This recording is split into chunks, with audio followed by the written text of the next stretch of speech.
We're just normal men. What do you mean, normal men? We're just innocent men.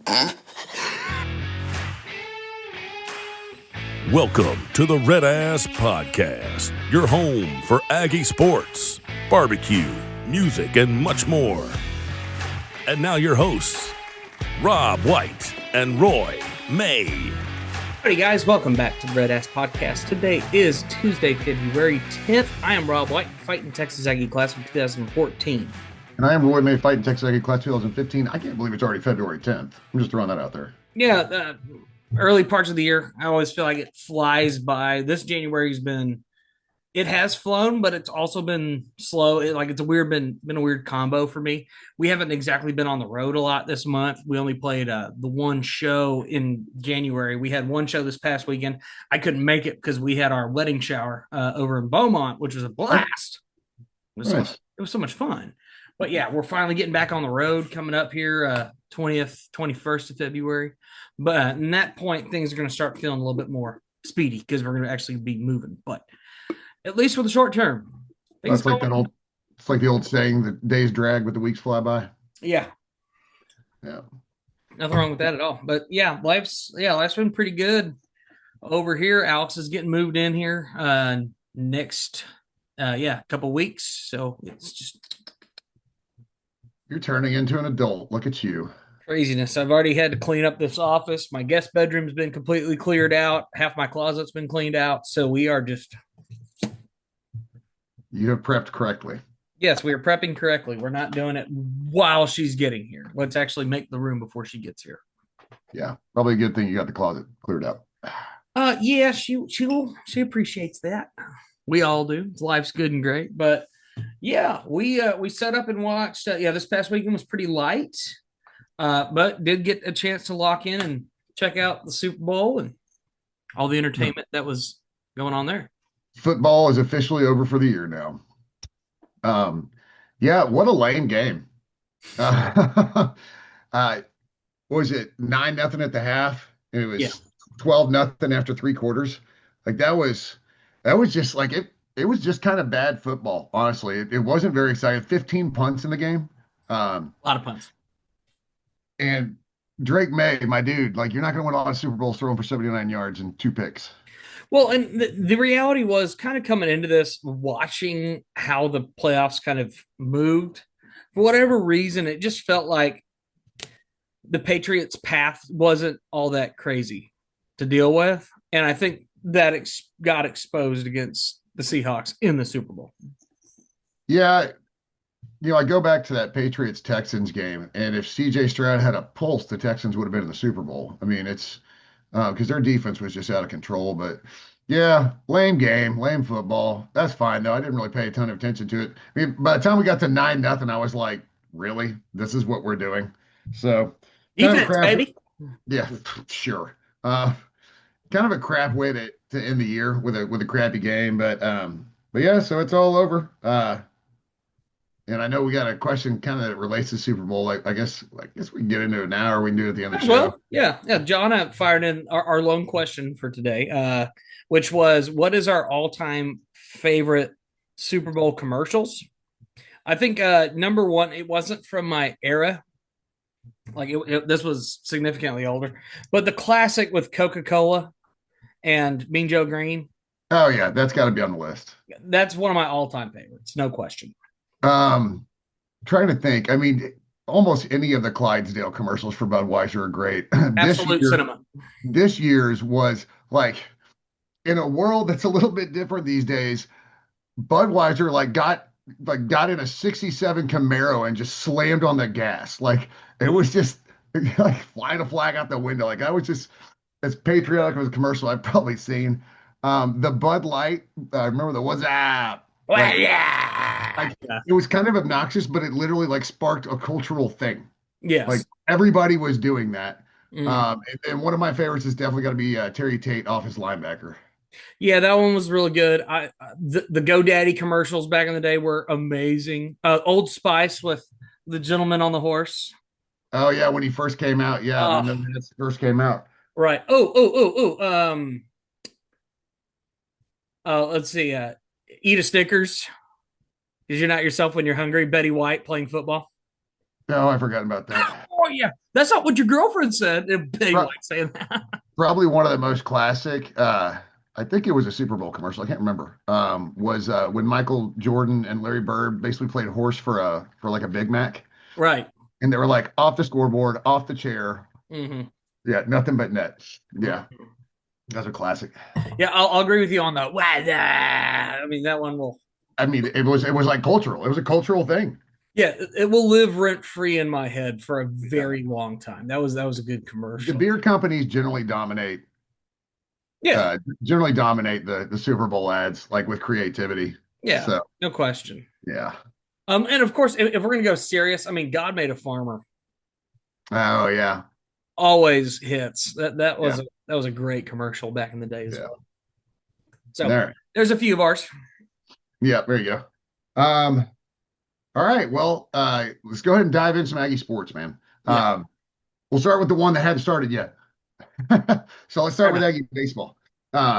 So obviously Aggie baseball, we are what 3 days away, right? 3 days out from Aggie baseball starting up their schedule, and I don't know much about this team, man. I mean, I know the returners. I know we got Grohovac, and I know. I mean, I know, I know a little bit about this team, but it's one of those where, I mean, we're starting off nice and simple. Tennessee Tech. I mean, that should be nice and simple. We're starting off ranked 25th, which I could see and maybe not. I have no idea what to expect out of this baseball team. Like none. Yeah, I mean, after last season, I mean, this all goes back obviously to 2024, right? You look at the 2024 season, what it was, what this team was under Jim Sauchnagel, and all those units that were on that team, and just how excellent they were, as well as the youth of Gavin Grahovac and all of the other great players that we had on that ball club. And we go into this past season, and things were interesting, right? I mean, if you look back at the 2025 Aggie baseball season, we would absolutely lose to teams that we were like, what on earth are we doing losing to these guys? Or just getting cooked by people. But then you turn around after those type of performances and beat up on a team like Tennessee or Arkansas Yeah. or It whoever. was so Jekyll and Hyde last year. And that's, I mean, pick your sport. This applies to them all. Like you have to have a level of consistency. Like you have to. If you want to succeed at a high level, you have to play at well, first of all, you got to just play consistently because the up and down, the roller coaster stuff catches up to you mentally. Like Yeah. it's harder on you mentally to be good than bad because the players are asking the same questions like, what the hell just happened this weekend, right? Right. Like Missouri, Yeah. like What happened? I bet you they walked away from that and they're like, what in the fighting Texas Aggie hell just happened? Well, because you had a shot. You win that series. Hell, you take a game or two. Things will look it up, right? On the back end of this season. But Yeah, well, that was probably the most frustrating is it's not like you had to sweep the series. no, you needed a game. It's a And weird yeah, dynamic, right? I mean, everything that we're seeing coming up, it is a goofy dynamic coming into this season, with the coaching shuffles that took place right beforehand. But yet you have players on these early preseason watch lists. I mean, a couple of guys on the Golden Spike, including Caden Sorrell, which is always exciting to see him getting back into it. Fresh corn. man, I hope Sorrell can stay healthy, man. Him and Me too. Grahovac. I want to see this team I want to see what this team can do if they're healthy throughout the year. We already lost a pitcher, so we're Yeah. one of the unluckiest programs, I swear. But Yeah. I want to see what this team can truly do, you know. And I'm excited to see Hakopi, and I'm excited to see obviously Sorrell and Grahovac. But I think it's almost repeating what I said about softball. I mean, so much is going to come down to pitching, like because if not, you have got to outslug people, and if you got to outslug people, and you're in the SEC, that means you have to outslug SEC pitchers, Which is and tough. that's a tough road to hoe for an entire season. So I'll be interested to see who the weekend starters end up being Friday, Saturday, Sunday. Um, I I would guess that it's possible that because we had an injury, I'll talk one of these days. Because we had an injury, Sundays might be a little bit by committee early in the year, and that's kind of feels what it always is. Early in Right. the year, you're trying to find that Sunday starter.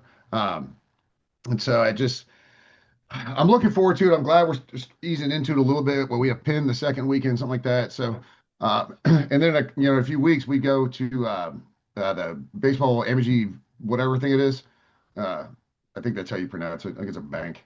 But then you play like actual names: Virginia Tech, UCLA, Arizona State. So I don't know if any of those three are ranked, but those are named programs. You're not playing Ivy League. You're not playing super patsies. And so have a couple of warm up weeks, couple of warm up weekends. You got a Tuesday game as well, and then honestly, it's going to be one of those where I feel like it's going to be 3 weeks or so before we get a really good pulse on this team.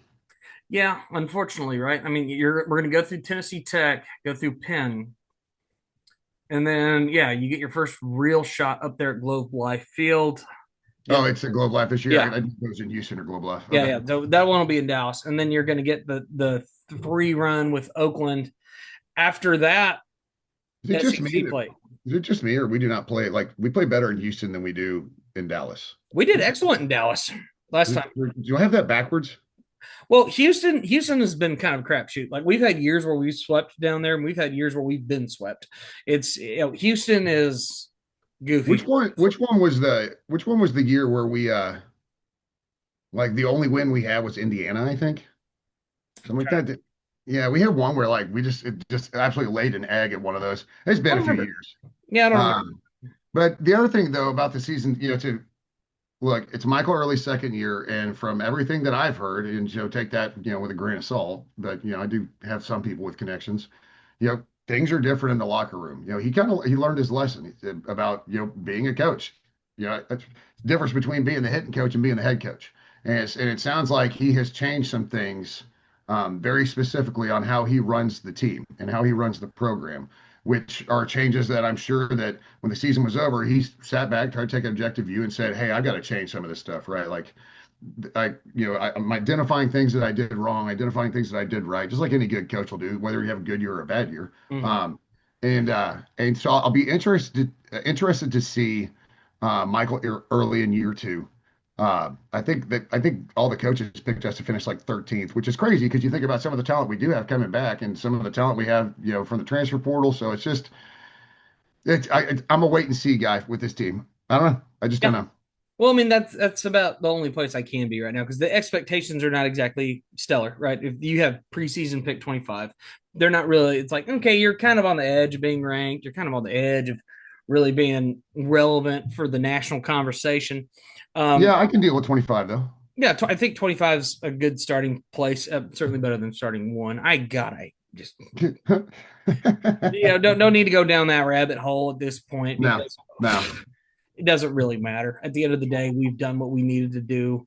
Preseason to show people we think we're moving in the right direction. I like to think we're going to be decent. I would like to see improvement. Pray this is a tournament team, of course, but I mean, you go down the list of the teams we're facing this year: Oklahoma, Georgia at home. You like seeing that one at home. Missouri on the road. That one's going to be what it's going to be. Vanderbilt at home. Always a tough deal. Texas. Oh no, excuse me, I lied. Yeah. Vanderbilt at home. Texas at home. Yeah. Right. LSU on the road, which is always tough at the box. Florida on the road. It's weird though. We've had success recently at the box. We have. I mean, we've had some really good teams, but sure. Yeah, I mean, we said this enough times though. Aggie baseball is not a program that should hope to be in the tournament. All right? They should be a tournament staple.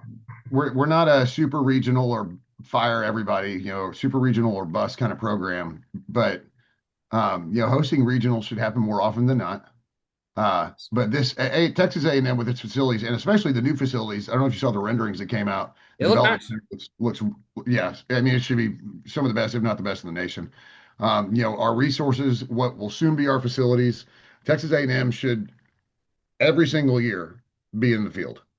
Mm-hmm. Like I'm a firm believer of that, even if you're not hosting. Like right. A&M should be in the field. I mean, you might have a down year every once in a while. I understand that, but the expectation with Aggie baseball should be you are in a regional every year, whether it's at College Station or it's at Olson or it's somewhere else. You should always be in a regional, given the program's not only history and not that history makes just because you have history doesn't mean you deserve to, but your history combined with the facilities, combined with the support, We should be in the tournament every year. And if we don't host, we don't host. But that's just it's a A&M, failure every year if you're not in the postseason. yeah, A&M's pedigree is enough to say this is a solid postseason program. It has been a competitive program over the last several years, deep in the postseason. So, granted, understanding this was under a different coach, it was a different situation, but A&M has even historically been in those positions, just not getting over the hump of being overly competitive. Sorry about that. If we're talking about um, a lot of, I mean, the expectations have been set as far as like, how deep you can go. We've seen that this team is capable of doing that. We just got to see if they can pull it off. See Yeah, what happens. A&M. I mean, A&M should be a perennial contender. Maybe not for the whole thing, but I mean, if you miss a region, it better be one out every 10 or 15 years. One. Right. This Texas A&M is a good enough of a program, and I'm not saying the amount of titles or anything like that. I get it, but I think any logical and rational person would say that A&M is the type of program that's a plug and play. It doesn't matter the coach you put in there. A&M baseball as a program should recruit the talent that can make the field every year.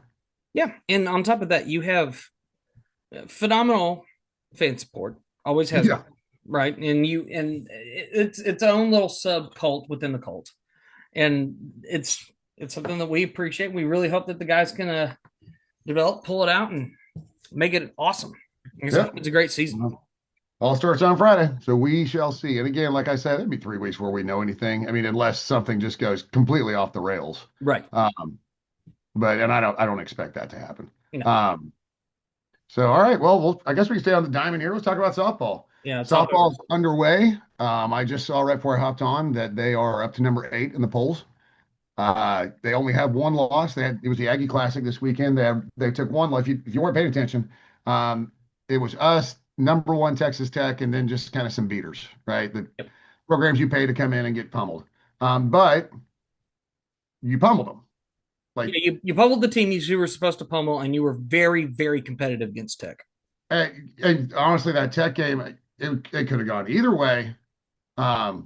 It turned into a pitcher's duel. What was interesting to see was obviously Tech is going to lean on their their $1 million pitcher, but we were kind of pitching by committee and it worked. And it's weird for us to see because we're so used to seeing Emily Kennedy for 5 straight weeks,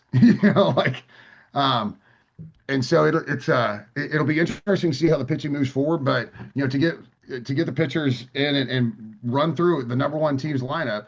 And I was encouraged. You hate to lose. You never want to lose, but I'd rather lose now. and hanging with Tech, it's impressive, man. We looked good. I mean, you move up in the polls after losing, so that shows you like maybe the pollsters in softball actually watched the games, right? Maybe they watched us play Tech and go literally toe to toe for 7 innings. Yeah. When we go to Clearwater here next week, we have a chance to really kind of secure that with a couple of ranked games. Yeah, it's what, number 23 Oklahoma State and what, number 19 NC State? 19 Duke. NC State's there though, right? Right. It's NC State, James Madison, Northwestern. Yeah. So another opportunity, and the way Tricia Ford scheduled the preseason or non-conference, excuse me. This team is going to be battle tested by the time they get to conference, which you have to be. I mean, it's the SEC, and we said it last year and the year before, whatever the hell. That's like SEC softball only got stronger by adding Texas and Oklahoma, who are 2 of the perennial powerhouses in the sport. Now, if you go to we also have the Mary Nutter Collegiate Classic after that, which will also include Duke, but we'll be playing number 14 Oregon, and then moving on from there, you've got number 8 Nebraska and number 7 UCLA. So you are playing top level competition. Yeah, it's this whole preseason before we even get to the Invitational. Yeah, so it's one of those where you're probably not going to be undefeated per se, which obviously we already know that we're not, but. Like taking a couple of losses is okay, but these are also great opportunities to get some really great wins. Yes. So I love how she scheduled the non-conference. This team is going to be ready by the time it gets to SEC play. And me, I've said it a million times, I am a massive Tricia Ford fan. Yeah, I'm a big fan of her work. I mean, Obviously, losing in the regional stung because of Yeah, course he's no, it always was going just, to, but just a collapse. That's all it was. I but mean, you got to it's like the direction it's moving. Plus, I mean, the nice thing about this season that I do appreciate is looking forward into the schedule. Yes, we get a good round of SEC competition with teams like LSU and, of course, Kentucky and Georgia and Ole Miss. But you get Texas on the schedule this year on the road, which is a good opportunity. And a then you big get ask. Oklahoma at home to close out the regular season. Yeah, that's a big ask. Yeah. Now, granted, Oklahoma was kind of off to a slow start in their own right. But I mean, who knows what this team is going to turn into by the time we get there? I mean, what Maddie Walk or was it Walk? I think is her name. She hit like 533 on the weekend. Yeah. I mean, so I know. I mean, there were some beaters in there, but I again, so for softball, I think it's easier to be more positive than it is with baseball Sure. because even though they blew it in the regional last year, we know we have the talent. Despite us losing some big names, we brought in some big names. They Yeah. performed this past weekend, and we saw that we don't need to have one pitcher. We have arms that we can throw out there kind of in any situation. And again, Texas Tech isn't number one just because of that pitcher. Okay. Right. So, I mean, this was a pitcher's duel, and we brought out multiple pitchers to show that our staff as a whole could handle the number one team in the country. So, Which again, hyper positive for Aggie softball. I can't wait to get out to some games. I mean, they'll be, from Florida to California in the next couple of weekends, but yeah, uh, there'll be opportunities. Very and I soon. will say that's another one. With Davis Diamond and with the success that Trish Ford has had with the program, the atmosphere at Davis Diamond is an absolute blast too. It's Yeah, obviously going to be different than Olson. It's a different crowd, right? it's supposed to. But I mean, they got the bubbles. They're loud. They're rowdy, and softball. The girls in the dugout are yelling and doing cheers and yelling and doing all that stuff. So they man, again, I'll say it every year. I'll probably say it dang near every week. Man, if you haven't been out to Davis Diamond for a game yet, I highly recommend doing it, especially Yeah. considering that it's always more fun when it's fun, right? Which So it absolutely is fun, and so when you're winning, when it's they're way more fun. when they're good, it's more fun. Yeah. So this is a good program. That you want to talk about a program that you expect to be, in the postseason every year. This is one of them. Yes, and I Yeah, have no doubt they will be. I mean, they've been trending up year yeah. over year, and that's a great sign considering the direction we were moving at the end of last season. So let's hope that this continues to push. Well, in the direction the program was moving before the coaching change is Right. probably a good line of demarcation for softball. No Uh, question. but yeah, looking forward to softball as well. Again, baseball's wait and see. Yes. All right. All right. Well, and then we got Hoops. bouncy ball. Yeah, hoops. And we got men's hoops. So two disappointing losses. This is a kind of a tough 5-game stretch. Lost that Bama loss just stings. Well, It here's the stings. deal. They just revoked old boy's eligibility, and he had 5 points in our game. So Yeah, we lost by 3. Just we'll get into that. But yeah, tough loss to Bama. But on the road, tough fight. It was a great game to watch. Florida, this was the perfect example of when Buckyball has a bad night, it's ugly. And it's not always going to be like that. I said something about, tough loss. You just, if you can't hit the broadside of a barn when you're shooting and they're breaking your press like it's a bodily function, like you're going to get your doors blown off, especially by a team like Florida, who apparently are all about 9 feet tall. well, I'll say, well, they can play bully ball where we're stuck with bucky ball, and when bully ball can really put in the emphasis that it can, unfortunately, that's what happens. Yeah, well, and then it's just a combination of them playing probably, A- basketball for them Yeah, and us playing about D grade basketball. So when you put that, it's a bad combo all the way across the board. it was. But I said something. I said, buckyball's still fun. And some dude's like, you guys haven't beat a ranked team yet. Have you seen my roster, man? That's the thing. And I love the guys on the roster. They play hard, but this was a thrown together like bad news bears kind of roster. We had one dude when he showed up, and that guy wasn't on scholarships. We had one walk on. That was our entire roster. Mhm. So the casual basketball fans are like, oh, you guys are beat. Well, yeah, but you're a moron. Um, Right. so it's these next three games are important. Over that 5 game stretch, the thought was, if you can just go 3-2, then you got nothing to worry about, right? Because I think Ken Palm, I think Luke put this out. Ken Palm has us finishing like 6-2, and if that's the case, then we're a tourney team, no problem. Mm-hmm. So One thing yeah, and I mean, looking at the next three games: Missouri, Vanderbilt, Ole Miss, yeah, two of which are at home. yeah, Take advantage yeah. of it. See what you can Yeah, pull off. you got to take advantage of the next 3 games. And then finish it out 6-2. That's uh, you're good as far as the tournament's concerned. A ridiculous first year success, well north of probably what any of us, obviously expected. I think we were all just like, let's spend a year seeing what buckyball is. That's what it felt like, right? Mhm. Um, but obviously, tremendous success in the first year. And why I'm excited about buckyball is now instead of him going out and recruiting and selling a vision, Mm-hmm. he has proof that there is success. I think we talked about this before. And so the ability for him to get through a recruiting cycle and bring people in, but play this same style of basketball. It's like anytime, it doesn't matter what your plan or strategy is. If you have better athletes, you're gonna be better. It's pretty simple. Well, And then on top of that, if you have enough, you have enough guys that you're developing that have been in the system long enough and truly get buckyball as well. Because again, it's a different style of ball, man. It's just straight different.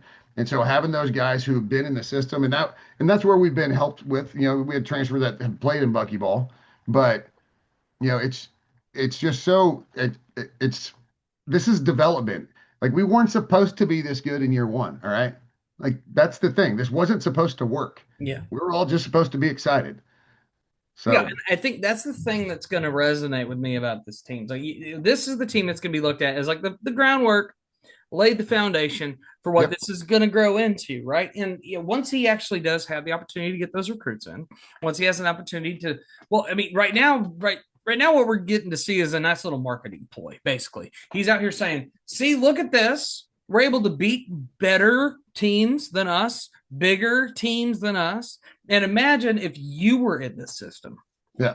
You And know, it's not like we're bereft of talent by any means. I mean, and some of these players, you're talking about this being a foundational year. Some of these players, like Aggies, are going to remember for a long time. yeah, AG's up that list for sure. AG, maybe Pop Isaacs, Yeah, Griffin.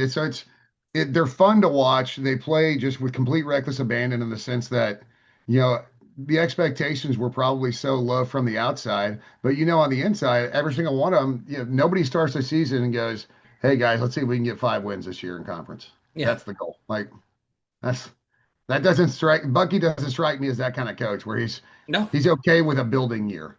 Um, so yeah, it'll be interesting to see where they go just with the rest of the regular season. Maybe even see how I want to play Florida again. They're kind of punks. yeah, But we I'd might love see to him. I'd love to see Florida again in the SEC tournament. Absolutely. But at the same time, this is one of those things. If we're comfortably in the tournament, do you want to put a couple extra games on those legs, like buckyball legs? You know what I'm saying? Like Yeah.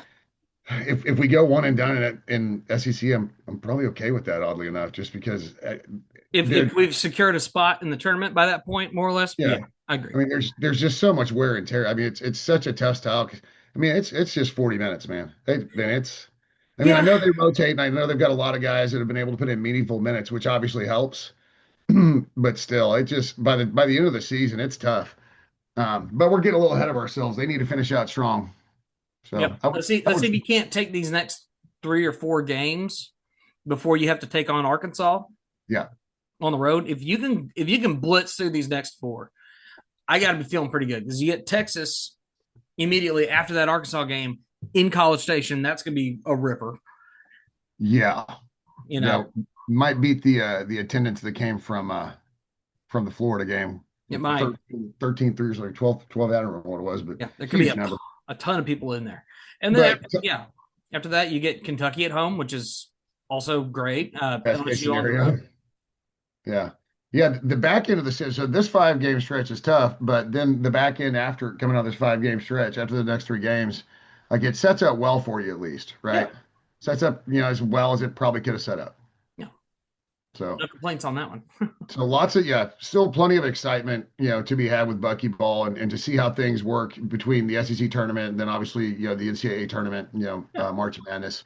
Unless they take unless they just go into full blown tailspin. Yeah. Yeah. Yeah. It's going to be very. So speaking of basketball, Yes. specifically the NCAA, Betty Acco from Alabama, a G League player with a two-way contract, played in 3 games, 5 games, 3 games. A lot of enough games to make an impact.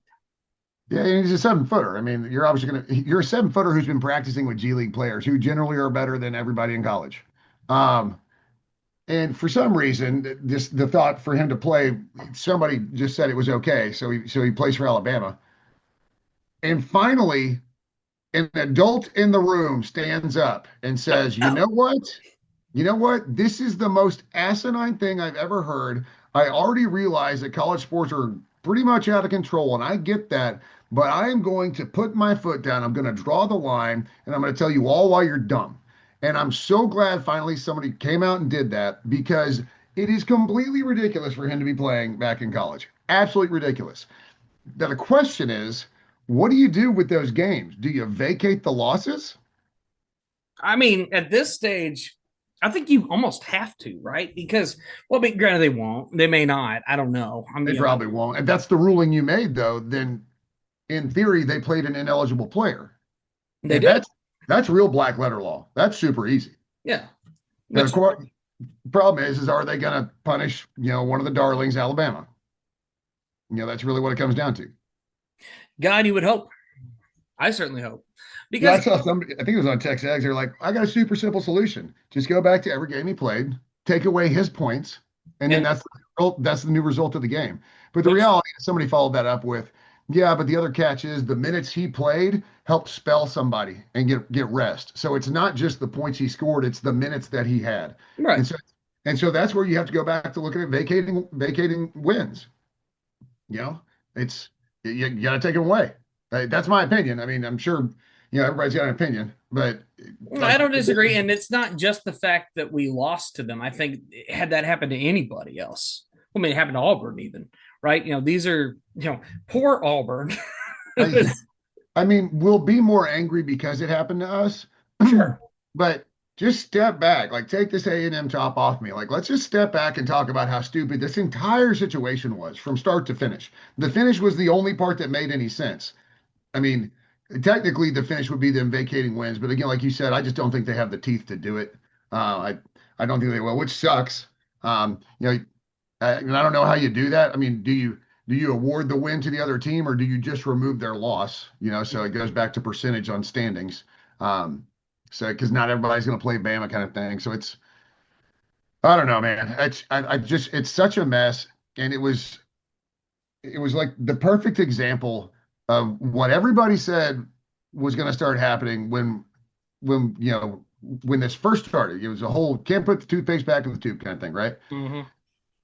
But paying players and NIL and all that stuff, that's like, I mean, we're not even close, bro. This dude was in a professional league. Like, we're not even close right now. This is a completely different world where he's coming back from a professional league, a professional contract. And I think it's hilarious. Nate Oates is like, well, we're going to keep him on scholarship so we can finish his classes. You know what? Okay. I want to see that. Mm-hmm. Like that, to me, that's the funniest part of it. Mm-hmm. Well, I mean, he came back, to finish his degree. Mm. Okay. Yeah. Right. So this is interesting. So I'm reading from NCAA President Charlie Baker didn't mention the idea of vacating wins in his brief statement in the wake of the Monday's ruling, but he did address it in an interview with Sports Illustrated last week. For a lot of really good reasons, people who lose in court can't turn around and punish the people who won. We didn't lose in court. He did. None of the opponents lost in court. Mm-hmm. This wasn't Betty Acco versus Texas A&M University. Right. That's weird. Weird deal. You're not punishing him. What you're doing is you're punishing the program for thinking that was even acceptable. Now, according to this, they're saying yes, those wins are going to count for them at least at this stage. It's the least shocking thing on the planet that this is happening under Nate Oates. No, absolutely no shock there. Yeah, it's just yeah, and that's the thing. Like I understand that concept when I get it. Like I get that, right? Yeah. But that's not this situation. This is apples to oranges. Yes, very different situation. And what's going to be total crap is after March Madness is over, they'll decide to vacate the wins at that point.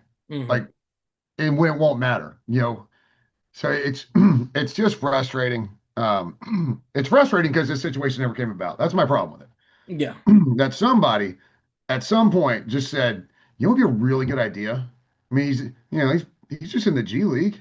We can get him back, get him enrolled in classes. And nobody thought to go, that's really dumb. Yeah. Like that, why? Why would we do that? That makes no sense. Everybody in the room basically collectively went, hey, you know what? That's not a bad idea. Yeah, let's do that. That's a good idea. And so just unbelievable. But at least they fixed it partially. Mm-hmm. Right. And losing a 7-footer in college basketball is a big freaking idea. Yeah. They're a big freaking deal. Well, especially when you're running around with a bunch of small dudes like us. Yeah. What do you want us to do? What are we supposed to do? Yeah. So sit there and take it. It'll be fine. All right. Yeah. Well, not a whole hell of a lot to get into this week. I know we touched on a lot in a very short amount of time, but the Super Bowl we could have talked a lot more about it if it hadn't sucked. There wasn't much to talk about. No, commercials were fun. It's whatever. Yeah. It was like Seahawks versus Patriots. You know how much of the country didn't watch that game? They had it on, but didn't pay attention to that game probably. What I want is more parity like what we've been seeing recently in college football. I want to see some teams that haven't been there in a while. That's what I want. I want to see teams that have never been there. I want to see the Texans in there. I want to see the Jaguars in there. They were both close.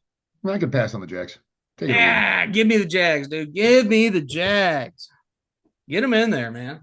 They're the saddest damn franchise on the planet.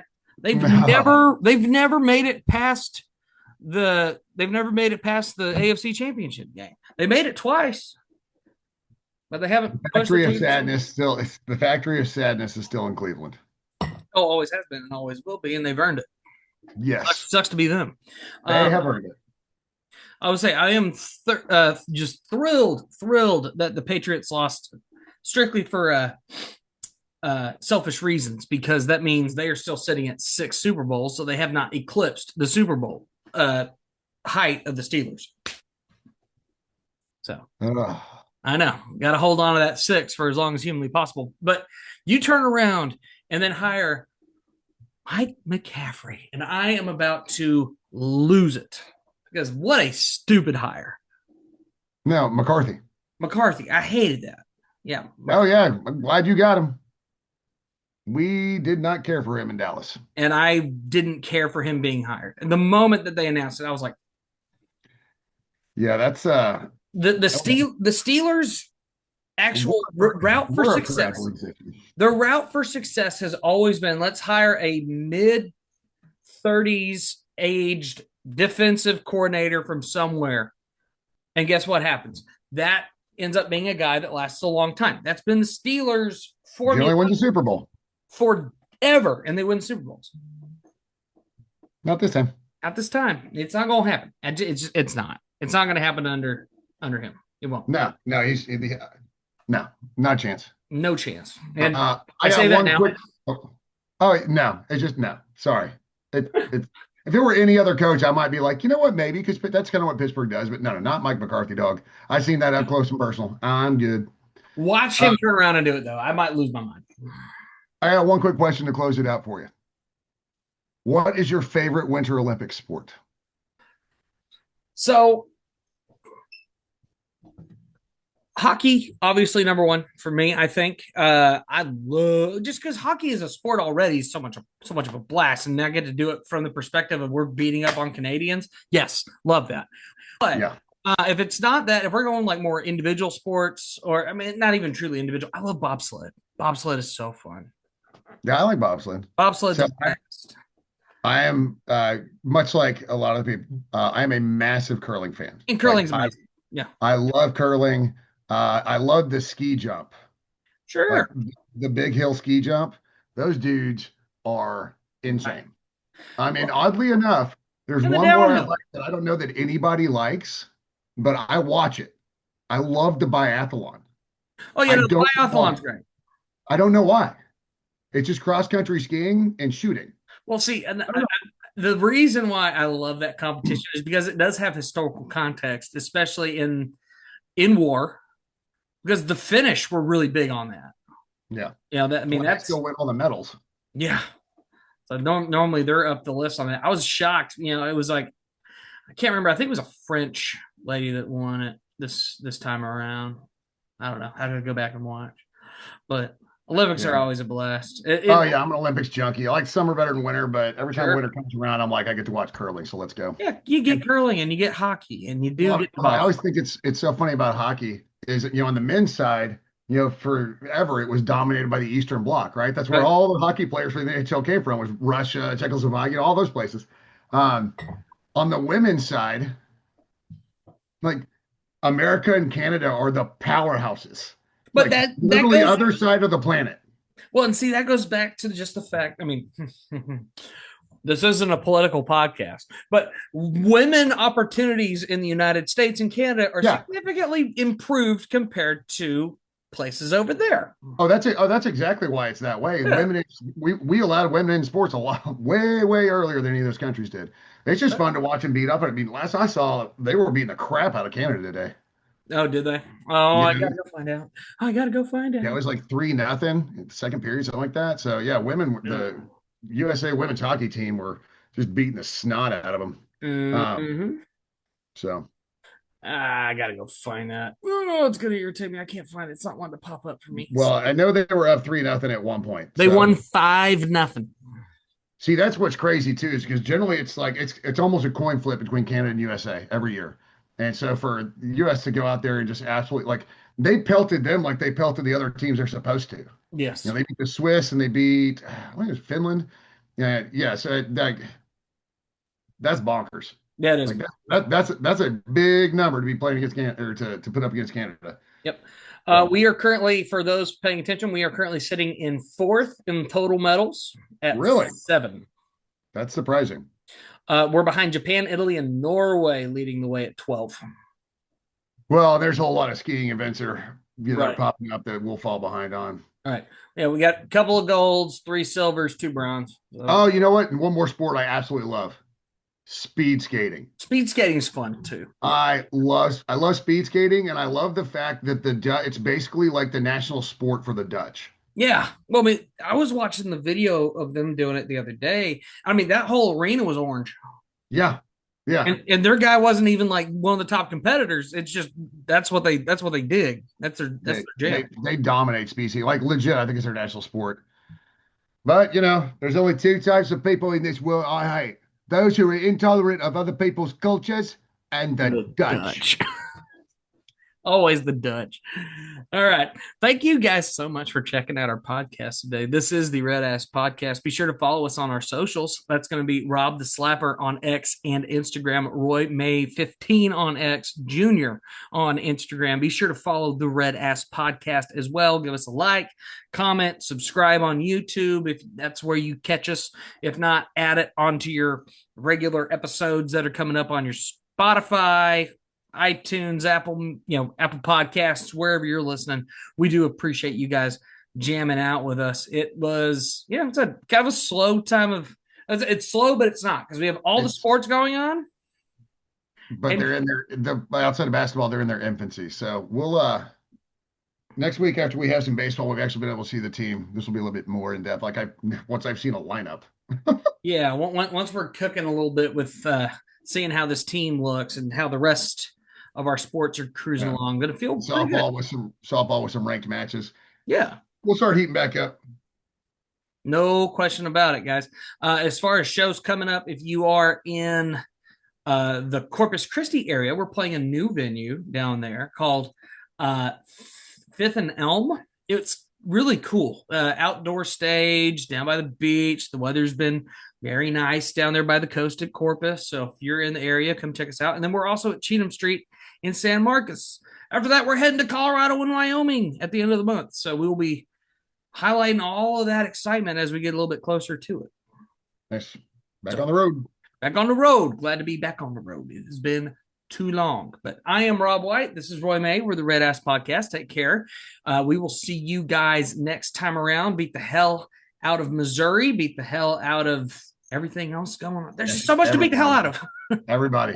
Beat the hell out of everybody. Everybody and everything. Gig 'em. We'll see you next time.